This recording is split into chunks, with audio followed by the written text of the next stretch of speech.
Hi, everyone. My name is Raquel with RedmoonMag.com, and I'd like to thank you all for joining us. The topic of today's webcast is, would your organization fail the Active Directory Security Assessment? Sponsored by Semperis. Before we begin, I'd like to cover a few housekeeping details. There will be a Q&A session towards the end of today's presentation, so please type any questions that you may have in the Q&A box. Semperis has also provided a couple of resources which can be found on the right-hand side of your console, so please take a moment to check those out. And finally, this webcast is being recorded, so keep an eye out for a link in your email so you can rewatch the presentation or share it with a colleague. And now I'd like to introduce you to our two speakers. Today we will be hearing from Darren Mar-Elia, VP of Product at Semperis, as well as Ron Harel, a Principal Security Product Manager at Semperis. So we are in for a great discussion, and without further ado, I'll pass the time over to Darren to get us started. Thanks, Raquel, and thanks everyone for taking some time with us today. As Raquel mentioned, this is Darren Mar-Elia, VP of Products at Semperis, and I'm joined by my colleague, Ran Harel. Ran, say hi. Hi, everyone.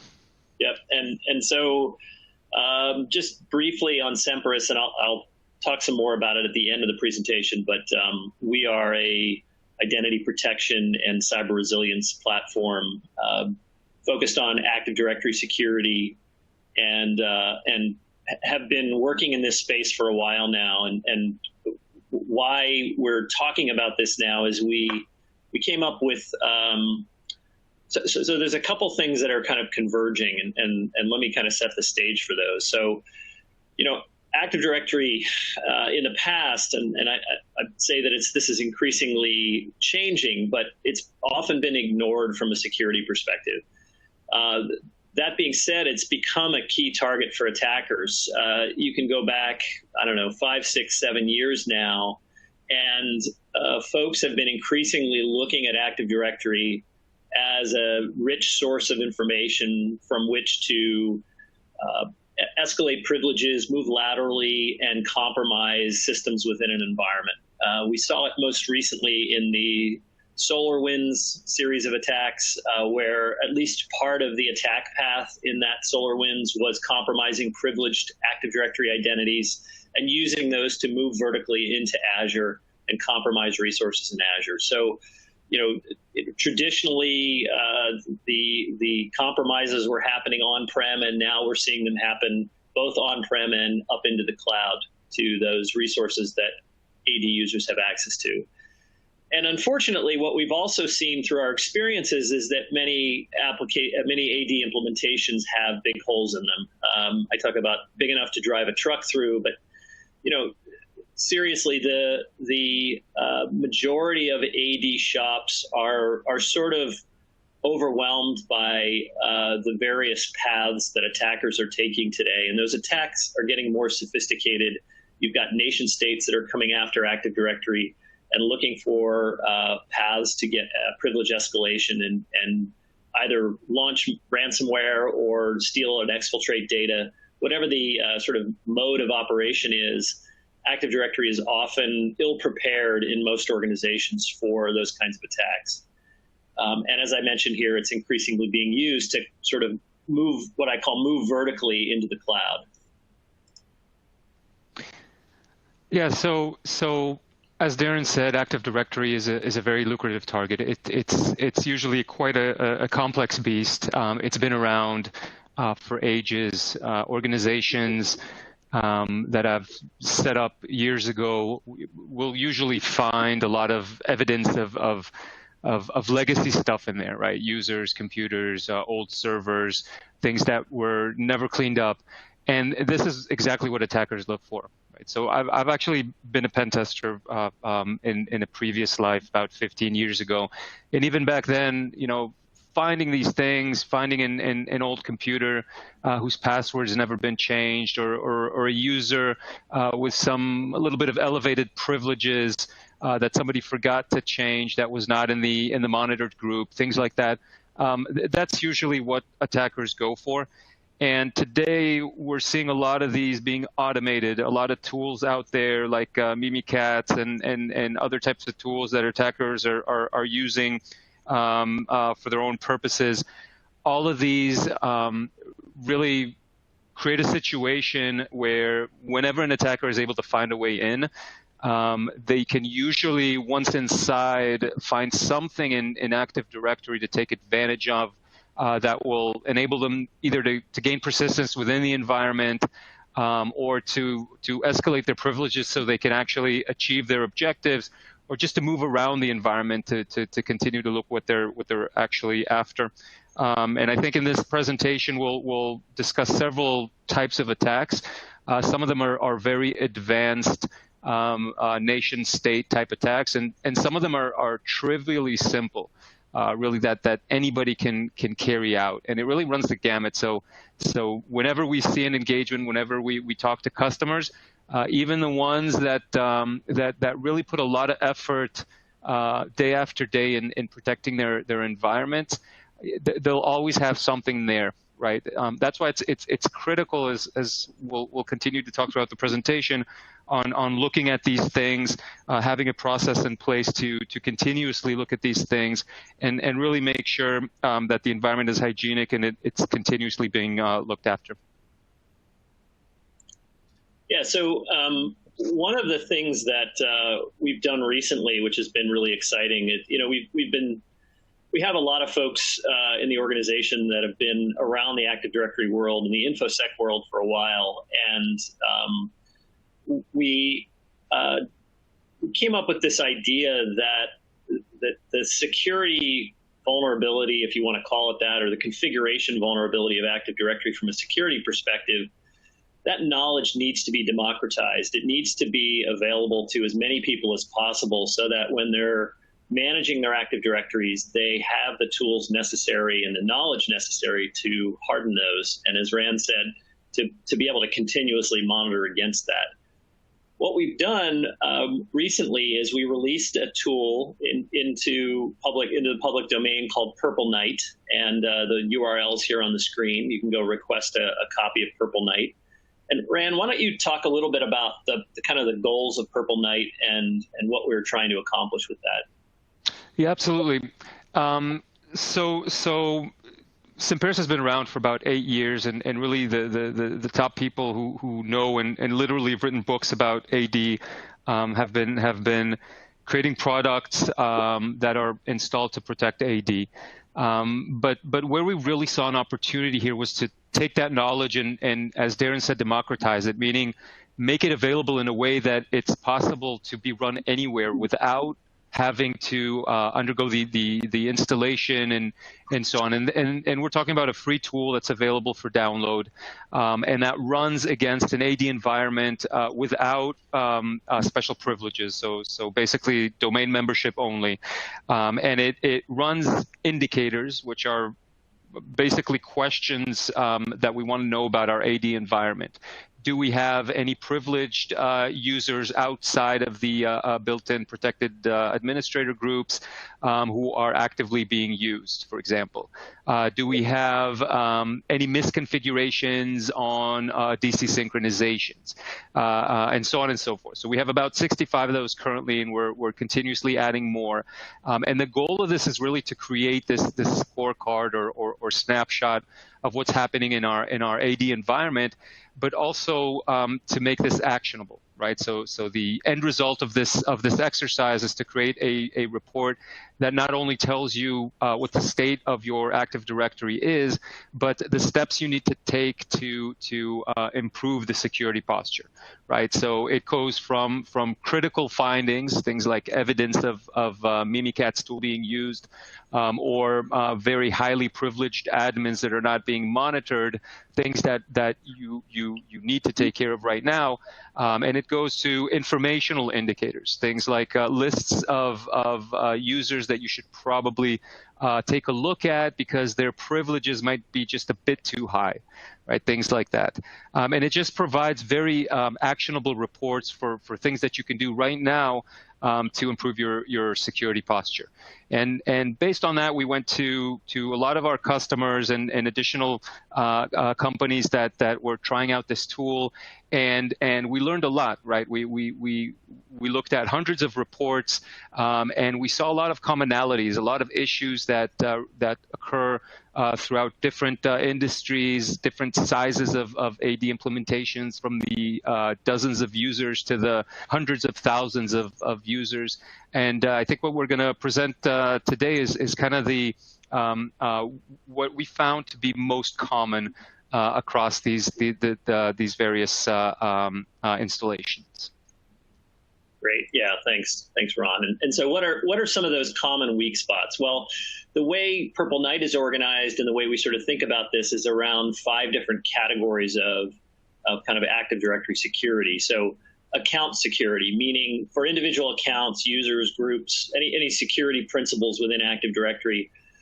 What are the weaknesses that you see, whether they're passwords that haven't been rotated in a while, things like guest accounts or anonymous access, those kinds of basic account security hygiene behaviors. That's what we're looking for. And then account delegation.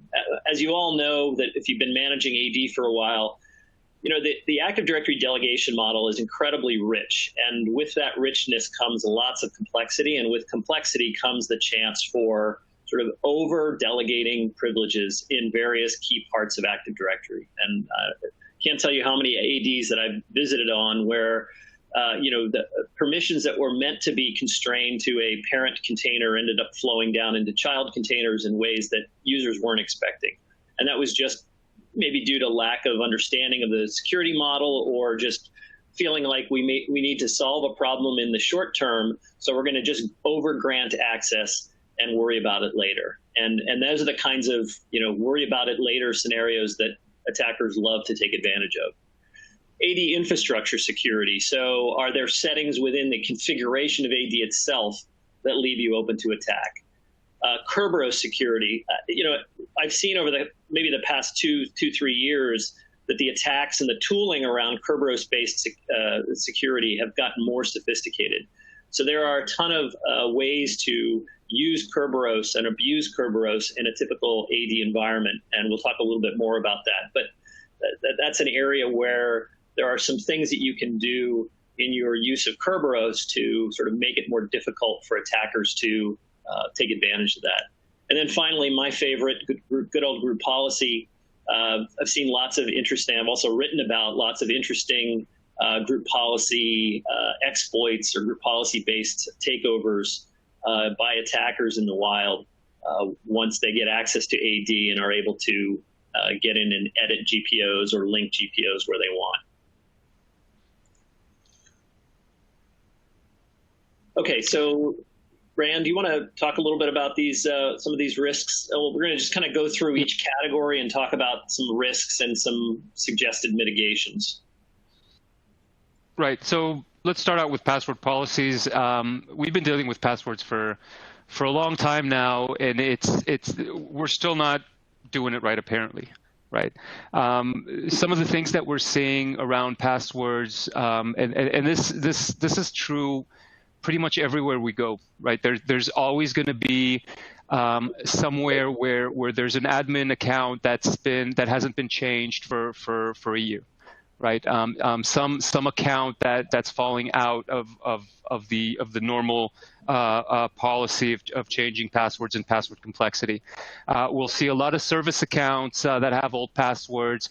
That the system doesn't support changing the password and so on. MFA has been making a lot of headway now, and most places have some use of MFA, but it's usually not across the board, right? Especially when it comes to privileged accounts, actually. So we'll even see certain places where MFA might be deployed to most employees, but it's the actual administrators of certain systems that are not using MFA. And there could be many reasons for that. KRB, TGT passwords. This is a complex one. There's actually guidance on rotating these passwords, right? So changing the password, waiting for the change to be replicated, and then changing it again. That's actually, or not doing this is an exposure that can lead to a golden ticket attack, which is a very, very impactful attack, right? And of course, it's common to find, it's common to find several users whose password never expires, or even users who don't require passwords at all. So we see all of this, or some of these, usually wherever we go.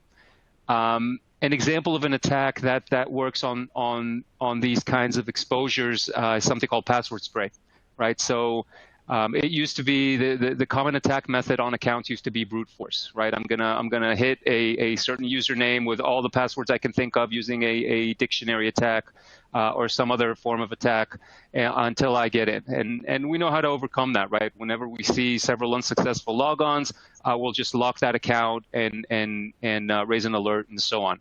So now attackers are using password spray, right? So that's kind of what we call the low and slow method. It's about targeting a large number of users with a relatively small number of passwords, right? So I'm going to try maybe twice each user, maybe 3 times, then I'm going to wait for an hour, maybe I'll even wait a day, and then I'll try again. I'm going to use the most commonly used passwords, right? So password 1 with the @ sign instead of the A, with an exclamation mark instead of a 1. And usually in organizations where we have the password policy of 8 characters, 1 special character, 1 numeral, 1 uppercase, 1 lowercase, usually the employees are going to get to a stage where they're going to start using that password 1 eventually, right? Once they exhaust their birthdays and their spouse's name, they're usually going to go for the common passwords, and eventually this will work, right? So there's a lot of mitigations out there. There's a lot of security systems that look for this. But it's very, very difficult to uncover these types of attacks without a lot of operational impact, without blocking a lot of users. So usually we'll see organizations, especially when it comes to AD, that will tune down their defenses when it comes to these types of detections. In cloud platforms, there's actually more opportunity for detection here. Microsoft rolled out their AI for looking across all of their tenants to uncover password spray attacks. But when it comes to an AD implementation, that's not something that's easy to do at all. Yep, and I think you talked through password spray here. So, what are those mitigations? What do they look like? So in the kind of traditional on-prem world, there's been a lot of kind of differing and varying guidance around password policies. I know Microsoft and I think it was NIST came up with some password recommendations or password policy recommendations in the last couple of years that were different than what we had been told for many, many years.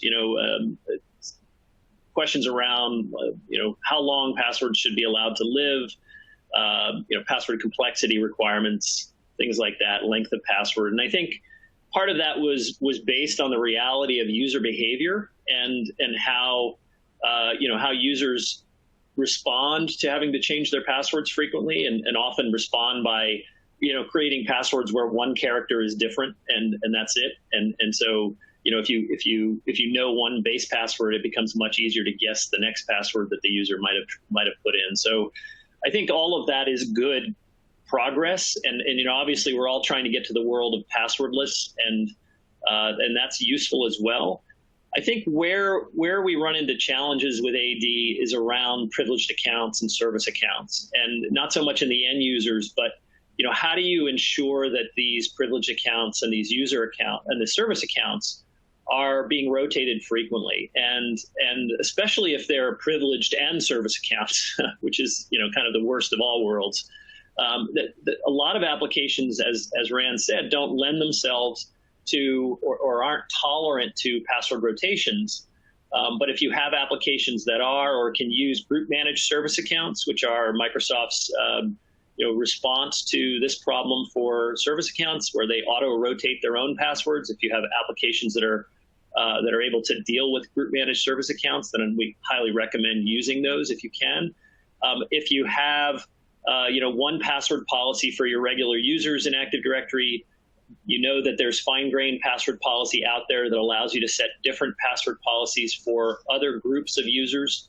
And if you can use that for your privileged accounts to require either longer passwords or different rotation schemes, then I think that's worthwhile if you don't have other mechanisms to ensure that privileged accounts and service accounts are being securely managed. I think the worst case scenario here is that you have service accounts that haven't been rotated in 2, 3, 4 years.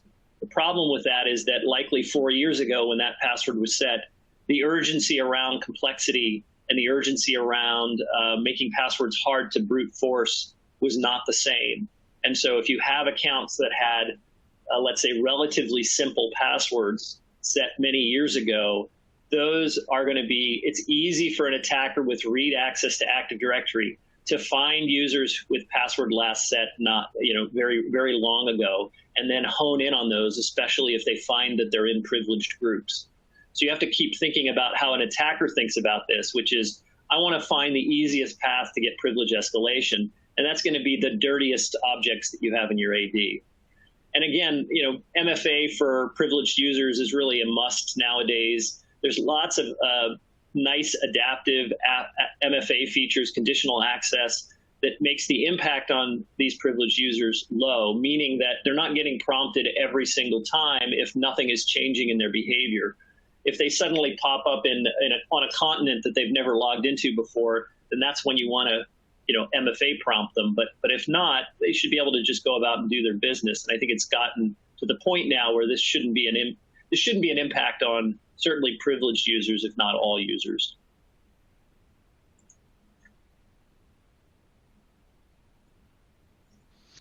All right, so accounts with elevated privileges. So this is the one I like to call privilege creep, right? And I'm sure we've all seen this, right? A user is onboarded and initially they get just the privileges they need in a best case scenario, but then over time they're going to need access to another system. They're going to need just one-time access to some service or other, and that access stays there.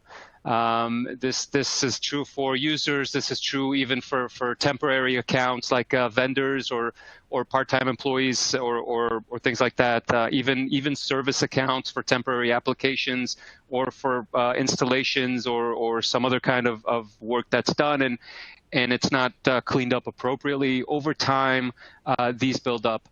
And these are the sorts of things that attackers look for, and it's very difficult with the Active Directory permissions model to really monitor in depth all the different ACLs and all the different permissions for different users, and to really define in a good way what a privileged account actually is. Right. We all know about domain admins, and we all know about the well-defined privileged groups, but there are also privileged users that are lurking outside of these commonly monitored groups, and we see this everywhere. Probably one of the more famous examples of this, and this is actually not a direct attack on AD. This was on a Solaris platform. But if you recall from 2017, following the leak of NSA exploit tools by the Shadow Brokers group, one of the most impactful attacks that enabled was a vulnerability in Solaris that allowed escalation of privileges of pretty much any user on the platform to administrative right. And what that caused was that you'd have to go in and clean up the entire platform, because it was very difficult to tell which user that seemed to be normal actually had elevated privileges. Right. In this case, it was full root privilege. It was full admin privileges. In the case of Active Directory, it doesn't necessarily mean that you now have a domain admin. But just as an example, we'll also talk about later on in the slides, DC synchronization. Right, you could have, there's I think 3 different permissions that you need that can be granted to you even if you're not a domain admin, and you won't be part of the normal privilege groups. But if you have those privileges, you can now synchronize domain controllers.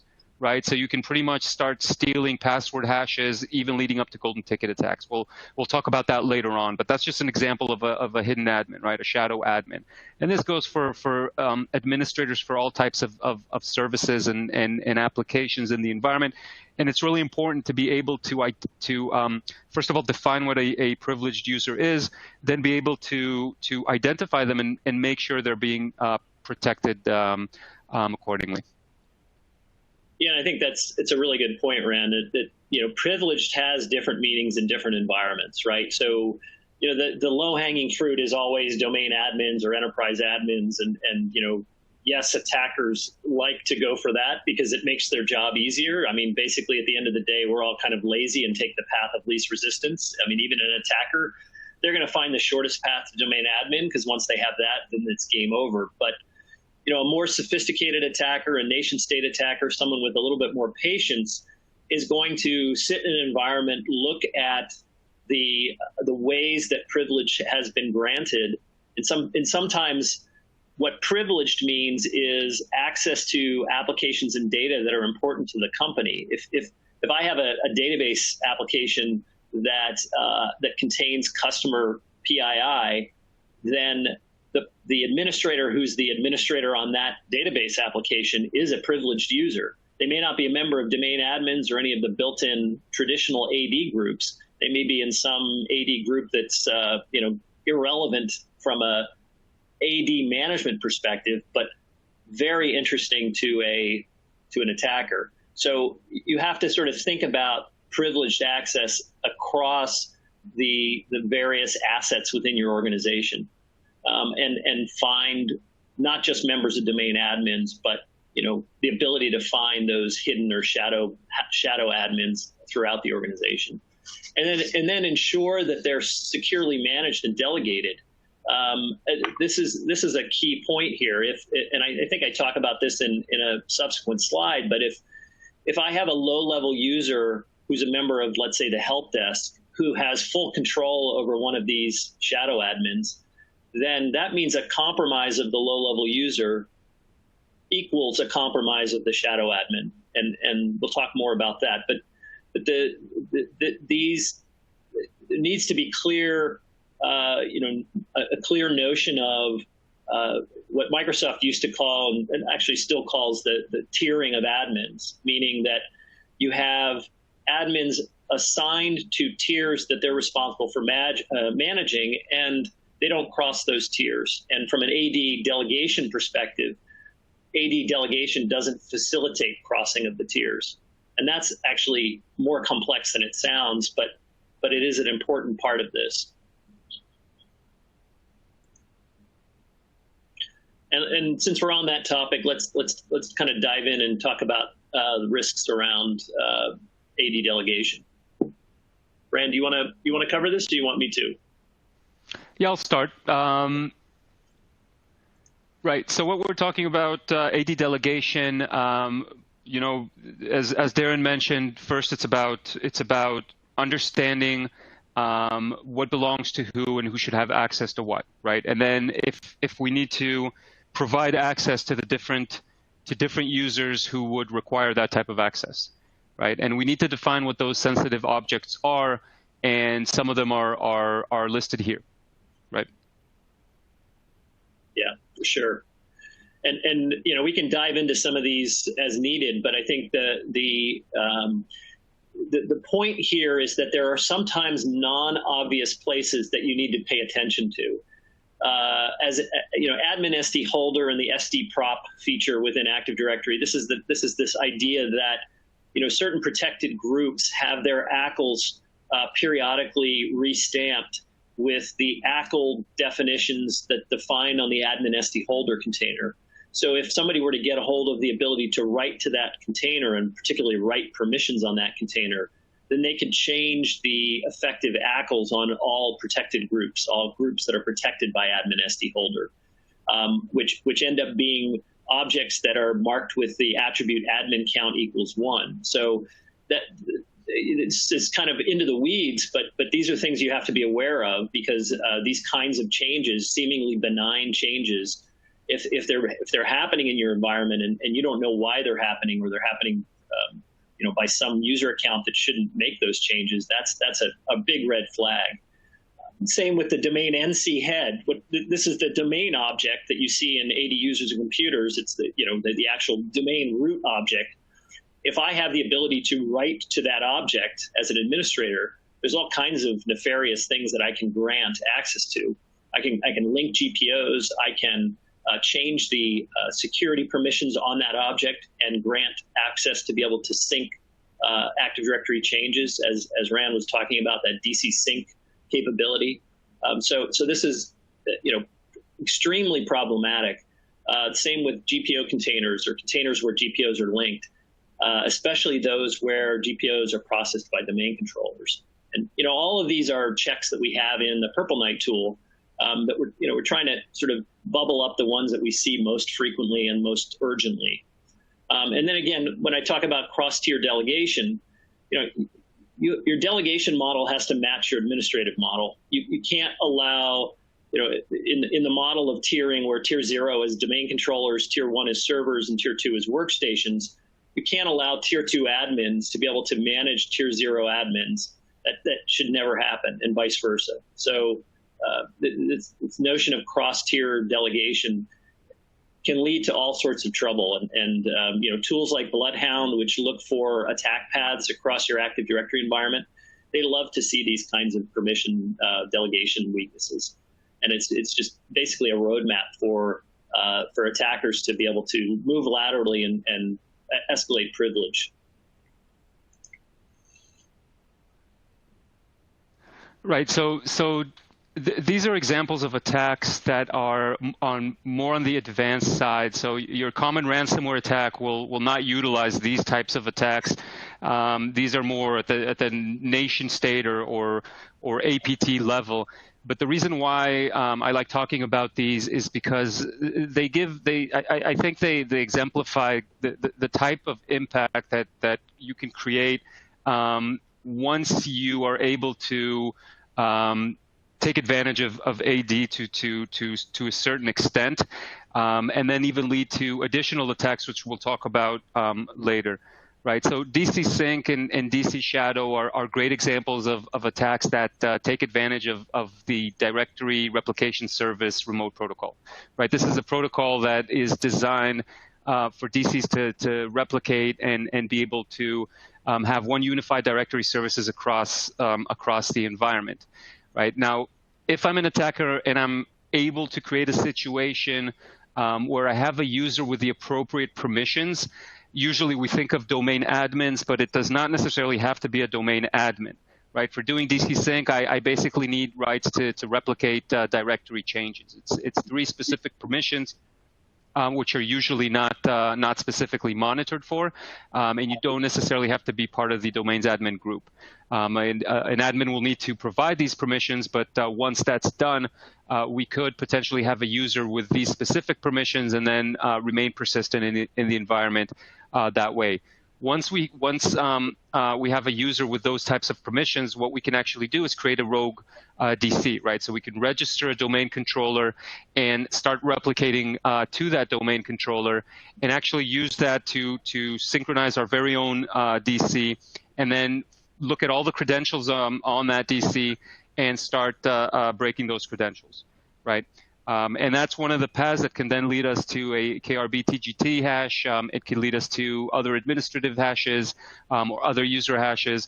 And once we have that ability, we can find a lot of different ways to move laterally throughout the environment and to persist throughout the environment.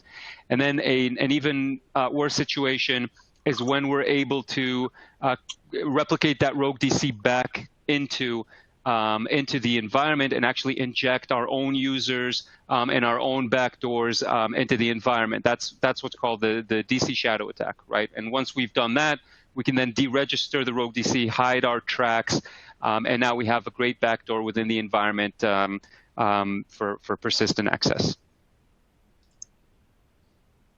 Yeah, and again, so I think I've talked mostly about this, but discovery is key here with delegation and the delegation complexity. And it's you sort of have to know what you're looking for. If you're going to just try to farm all of the ACLs across your AD in any decent sized environment, it's going to take a lot of time and it's not going to provide much value. So you sort of have to keep targeted and focused. Focus on those sensitive objects, take the least privilege approach, enforce that admin tiering on the management of AD objects to ensure that not only can tier 2 admins not log into tier 1 servers or tier 0 domain controllers, but they can't manage tier 1 objects in AD or tier 0 objects in AD. So again, delegation is just it's a rat's nest. But you have to focus on the important things, and at least as a starting point, get those right first. So let's shift gears and talk a little bit about Kerberos. So Kerberos is complex, right? Securing Kerberos is difficult. It's understanding Kerberos is difficult. Yeah, understanding it is difficult, securing it is difficult, but really the impact of attacks on Kerberos can be incredibly impactful, right? And all of the attacks that we've seen on Kerberos, they usually start with credential theft, right? What we've been talking about pretty much throughout this presentation. Let's look. Just as an example of an attack, golden ticket, right? Golden ticket is a very impactful attack. The impact of having a golden ticket is pretty much being able to access any service that is protected by Kerberos, right? So an attacker that is able through DC sync or through another credential attack to achieve a situation where they're able to get the kerbtgt hash and able to decrypt it, are then able to mint themselves their own TGT, right? Which means that they show as having been authenticated by Kerberos, and once they present that to a domain controller, they pretty much get access to any service they want to. Right, that's why it's called a golden ticket. If also you have federated services to cloud applications, then this could also potentially provide access to all of those cloud applications, right? The golden SAML attack. So this is a very, very impactful attack, and Kerberos, by being a authentication mechanism that's pretty much used everywhere AD is used. That is very susceptible to these types of attacks.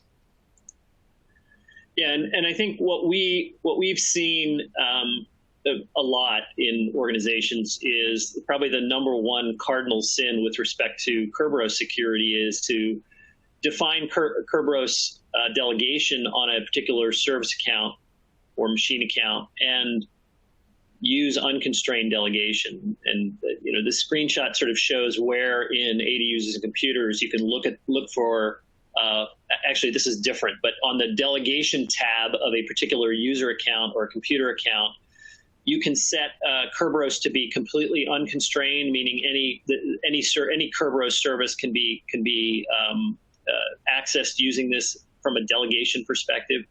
Or you can set it to be constrained to particular services, and that's what you want. You don't want to define unconstrained Kerberos delegation, because then if that account is compromised, then it has access to any Kerberized services on that machine. So you really want to be specific about what services can be delegated to, and then rotating of passwords on any Kerberized service accounts is a key. So if a service account has Kerberos SPNs defined on it for whatever reason, those passwords need to be rotated periodically, and avoiding defining service principal names on privileged accounts and or making privileged accounts ineligible for delegation. So explicitly saying that a privileged account can't be delegated to. that's for most privileged accounts, that should be the default, and that can help to reduce the kind of the wide volume of attacks that can happen against Kerberos. Okay, so let's move on to group policy. I guess I should probably talk about this. So, why abuse group policy? So I wrote a blog post like 4 or 5 years ago about group policy as a malware delivery vehicle. And it was based on some real world attacks where an attacker had compromised write permissions on a GPO that was widely linked. In other words, it was linked at the domain level so that all machines or users would process it. And they were able to inject a scheduled task that essentially launched a malware installation, ransomware installation. And so they used group policy to essentially distribute malware. It was a perfect use of group policy because group policy is everywhere and it works really well.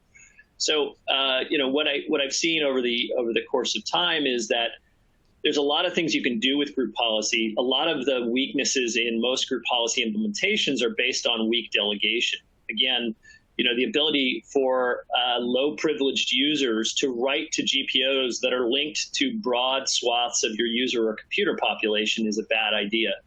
I like to follow the tiering model when it comes to group policy management. If I have a GPO that's applied to workstations, then only tier 2 admins on those workstations should be able to edit and link those GPOs, and similarly up the line with the other tiers. So weak delegation on critical GPOs and weak delegation on the linking of containers to GPOs those are all possible avenues for attack. And then there are some things that you have to be careful about. So we all know, or maybe we don't all know, but should know that back in the day, GP preferences used to allow you to rotate administrator passwords on workstations and member servers. Sort of before Microsoft came out with the lapse tool, GP preferences had this capability. Unfortunately, the passwords that were defined were encrypted in sysvol, but they were encrypted with a key that was published in the Microsoft protocol documents. So anyone in the world could look at the key, and it was a fixed key for every possible GP preference implementation. So it quickly became apparent that with read access to sysvol, I could get this password and decrypt it fairly easily, and then I'd be admin on all your workstations, presuming you were using this feature. So there's a startling number of implementations out there where this is still set, and this has not been cleaned up.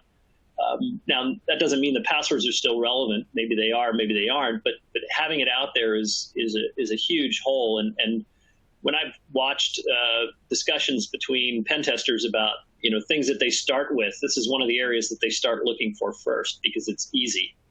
Again, taking the path of least resistance. So here's an example where an attacker with credentials to write on the GP permissions, write on the GP link. They find a GPO that changes security, lowers security, adds a group to an administrator's group, and then they link it to whatever container they can write GP link permissions on. Let's say it's the domain. They link this GPO to the domain, and suddenly security postures changed across the entire environment because they had write permissions on the GP link attribute. And that's just one example of how you can kind of abuse group policy. And then this is, as I mentioned, this is the GP preferences one where those passwords are encrypted in sysvol weekly. Everyone has read access to all GPOs by default. That's a whole nother story.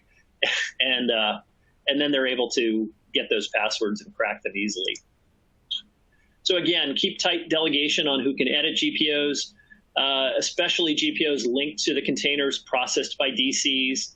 In another presentation I do, I show how having write access to an AD site container that happens to contain a DC will allow me to escalate to domain admins in a very simple way. So keeping control over linking at the domain level, the domain controller's OU level, and the AD sites, and any AD sites that contain DCs. All of these containers I view as tier 0 containers, and then must be only editable by tier 0 admins. monitor GPOs for changes, especially critical GPOs that deliver security settings. So make sure you know when GPOs are changing. And that's, sort of I'm sorry to rush through, but we have a ton of questions and I want to make sure we can get to at least a good chunk of them. A little bit more about us and Purple Night. I mentioned Purple Night at the beginning. Ran and I have spent a bunch of hours with our teams getting Purple Night to the point where many of these vulnerabilities and weaknesses that we've called out are exposed in Purple Night, so you can take the steps to address them. As Rand said, there's something like 65 indicators that we have. There's constantly being updated. So there's a lot here. I definitely encourage everyone to download Purple Night. A little bit about what we do. We have two products, Directory Services Protector, which is really focused on, if you think about what Purple Night does on a kind of one-off basis, DSP, Directory Services Protector, is doing this against your environment on a continuous basis, alerting you when we have positive findings, giving you a historical tracking of it, giving you that letter grade of how you're doing on a continuous basis. And in addition to that kind of pre-attack monitoring, also being able to see changes as they're happening and let you either manually or auto-remediate those. So, really kind of taking care of keeping an eye on AD, watching changes as they're happening, giving you the ability to roll back individual changes. Could be operational reasons where you need to roll back a change. That's perfectly fine. But we also have the ability to roll back malicious changes. And then finally, if the worst happens, what you need more than anything is to be able to get back to your AD as quickly as possible. And for that, we have our Active Directory Forest Recovery solution, completely automated end-to-end, designed for this sort of clean restore approach to recovering Active Directory. We've separated out AD from the AD backups from the operating system backup, so you're not reintroducing malware that's embedded in your system state backups. We can recover to any hardware platform, really flexible and designed to, if any of you have read that 45-page miserable white paper that Microsoft has on forest recovery, you know that it's not for the faint of heart. And most shops that we talk to, when you ask them if they have an AD disaster recovery plan, they'll kind of sheepishly point to their system state backups and say, and that's it. And that's obviously only the first step of a very, very long journey to get back to a full forest recovery. So we've tried to take that process and essentially automate it. And so now I think we want to dive into some of the questions, and I'll kind of call them out, and then Rand, if you want to pipe in on any of them, just feel free to. I'm going to try to do them in order. I think. Let's see. Let me just. Yeah. So some in the IAM profession would consider AD. I think this was meant to ask, would not consider AD a legitimate identity platform. I think so. Yeah, I don't think. I don't know what you think, Rand, but I think that's no longer a relevant thought, if it ever was. AD used to be this kind of backwater of network infrastructure only, and kind of like it inherited that mantle from NetWare, and it was just this back office thing. But increasingly AD is used to federate with cloud applications. It's the hub of most application authentication and authorization in an organization. I think to consider it sort of not strategic is in most organizations, I think that's just an outdated model, to be honest. And I think an interesting aspect to this is maybe not the IAM teams, but the security teams. We see so often that security teams have a hands-off approach to Active Directory, right? It's just this from their perspective, it's this huge mess, and they don't want to get anywhere near it, unless, of course, it's a pen test, in which case they're all over it, right? Right, exactly. Yeah. Right, until something goes wrong, then they really care. Of course. Okay, is it safe to rotate the kerbtgt password regularly via scheduled task? So, Microsoft does have some scripts to make this process easier. I think a good friend of mine, George, is on this call, and he's had some good advice about this in the past, and I think he's even had a script that he's provided. I would say, if I recall, I think his advice was that you don't want to make this an automated thing, that it should be done manually and deliberately. I want to just point out that while this is important, I think we have to put it in context, right? So if I think Microsoft's recommendation was every 180 days. So that means that it's changing, twice a year roughly. If somebody were to get in and make a DC sync attack on the kerbtgt hash, they're going to have that hash until it changes again or something else happens. Changing it twice a year isn't going to change that scenario. What it does do is if somebody were to get a backup of your AD, right, from let's say 6 months ago, and had all the time in the world to crack hashes, then if they crack the kerbtgt hash, they would be able to use that in your network if they were able to get access to your network if you hadn't been rotating kerbtgt. So it's a safeguard. It's not a foolproof safeguard, but it's a safeguard nonetheless. And I think if you're going to do it, I would say do it manually and deliberately on the schedule that Microsoft recommends and with the scripts that they recommend and the approach. Yeah, and a lot of these things, and I think this is especially true for AD, but it's also true for a lot of other things. It's about good hygiene, right? It's about changing passwords regularly. It's about cleaning up. It's about once every X amount of time going through the lists and making sure that everything is cleaned up. That eventually is what leads to secure AD. Yeah. And there's a follow-up question, which I think is important to sort of articulate here. The question is, the kerbtgt account is disabled in AD by default, so we have left it disabled. Is there still a need to rotate the password every 180 days? So you're absolutely right. kerbtgt is a disabled account. It's always a disabled account. That doesn't actually affect or impact the need to rotate it. It's misleading, because what that's doing is just saying you can't log into a workstation using kerbtgt, but that doesn't mean that it's not still being used to sign Kerberos ticket granting tickets or its hash, I should say. So it's still being used actively by AD, even though it's disabled. Yeah, you can't log in as kerbtgt. Yeah, exactly. Do you recommend sync to Azure? Do you recommend sync AD to Azure AD, or should they be separate? Well, I think the reality is, if you're an Office 365 user, if you're using any of the Microsoft Cloud applications, you have to synchronize. That's the way it works. So I think it depends on your business requirements, of course. There's nothing that says if you're not using some of those Microsoft applications, that you have to sync to Azure AD. But that is a sort of prerequisite for most of those Office 365 and Azure applications. And we should probably have a separate webinar on how to do that securely. Exactly. Yeah. Let's see. Where does PAM and/or tiered administration models come into play when protecting AD? I think we talked a little bit about this. I think PAM just helps with the whole, securely rotating passwords, just-in-time administration. It helps. I think it's an adjunct to make these best practices easier. And I'm a big fan of the tiered admin model. I know Microsoft just recently they deprecated the Red Forest concept, and they deprecated sort of the traditional tiered admin model in favor of this, hybrid solution where you're using security services in Azure, conditional access and MFA to sort of to have a more modern tiered approach. Frankly, I don't think it obviates the need for admin tiering in AD, and I frankly also think it's overly complex.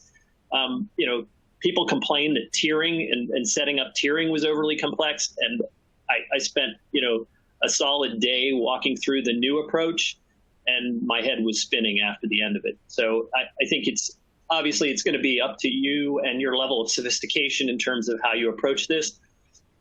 If you're not doing admin tiering today, I would say that should be an area that you should spend some time on, and before you sort of walk before you run with respect to that. Right. There's another question about user behavior analysis. I marked it as answered. I'm not sure the answer went through because I don't see it. The question, basically, it's a question of, do you have the capacity to really do UEBA, right? Because initially you're going to have a lot of false positives. You're going to need to tune the system. You're going to probably need a dedicated SOC or dedicated analyst to go through this. It is a very promising technology, and it's doing a lot of good work, especially at scale, right? The more data you have to work with, the better you can train the algorithms and so on and so forth. But be prepared for a lot of work. Yeah. Let's see. We got lots of other questions here. Let me just. One person mentions that they were rotating their kerbtgt every 2 weeks. That's pretty aggressive. that's awesome. Oh, and then George did pipe up and say that Microsoft recommends the V2 script, the V2 version of the rotation script for kerbtgt, which is actually his script. So that's awesome. Yeah, there was a question about a product suggestion for MFA. Unfortunately, I don't think we can suggest a specific product. Darren, do you have a suggestion there? I mean, I've used Duo in the past and it worked great. I know Microsoft has Azure MFA, so there's lots of options out there. I don't know that we have